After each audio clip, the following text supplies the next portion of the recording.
C'est la guerre. La guerre de tous contre tous. Et qui oserait prétendre le contraire? Qui pourrait prétendre s'y soustraire? Personne. Il n'y a pas d'autre réalité que la guerre. Elle est permanente, armée et armante, obligée et désobligeante. C'est la vie qui veut rester vivante, la volonté qui se veut de plus en plus puissante. Le conflit est le père de toutes choses, disait le philosophe, pour pavoiser ou apprivoiser la mère, la matrice, la matière. Il n'y a que la guerre pour rendre la vie possible sur terre. La paix n'est qu'une parole mensongère, voire une chimère. Et même les prétendus non-violents ne peuvent s'empêcher de la faire. Le pacifisme n'est qu'un sophisme. Tout le monde se bat contre tout le monde, directement ou indirectement, réellement ou virtuellement, manifestement ou clandestinement. Et on continue le combat pour augmenter nos capacités de souffrance ou de nuisance. Devenir plus fort, plus puissant, plus cruel, parce qu'il n'y a pas d'autre être, ni d'autre devenir autre que conflictuel. Se poser, s'opposer, puis s'imposer. Ça, c'est l'itinéraire de tout enfant qui ne veut pas se rater. C'est ici que tout commence.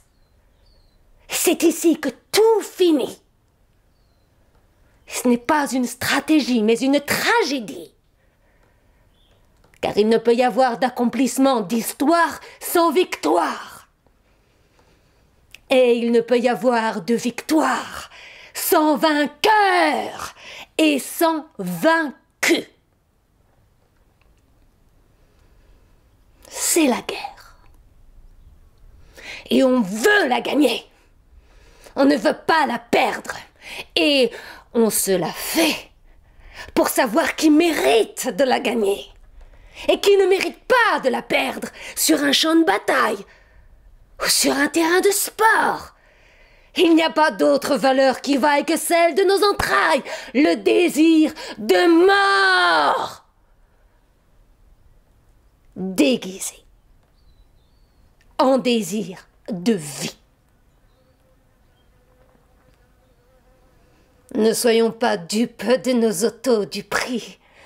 L'école, et c'est la guerre. La rue, c'est la guerre. Le commerce, c'est la guerre. Et l'amour, c'est la guerre. Le sport, c'est la guerre. C'est sans report et sans repos pour le commun des mortels.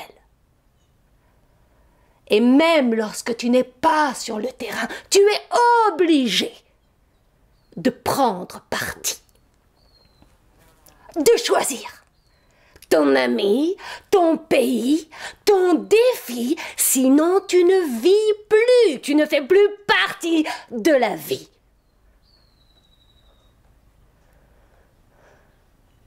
Lors de la demi-finale de la Coupe du Monde entre la France et le Maroc, j'ai vu Djamel arborer un maillot bicolore, moitié français, moitié marocain, en prétendant qu'il ne peut choisir entre son père et sa mère. Ce qui est vrai, mais il a tout de même choisi de ne pas choisir en se dédoublant. Et comme nul ne peut devenir deux, tout ce qu'il a réussi, c'est de cesser d'être un, d'être quelqu'un. Ni français, ni marocain.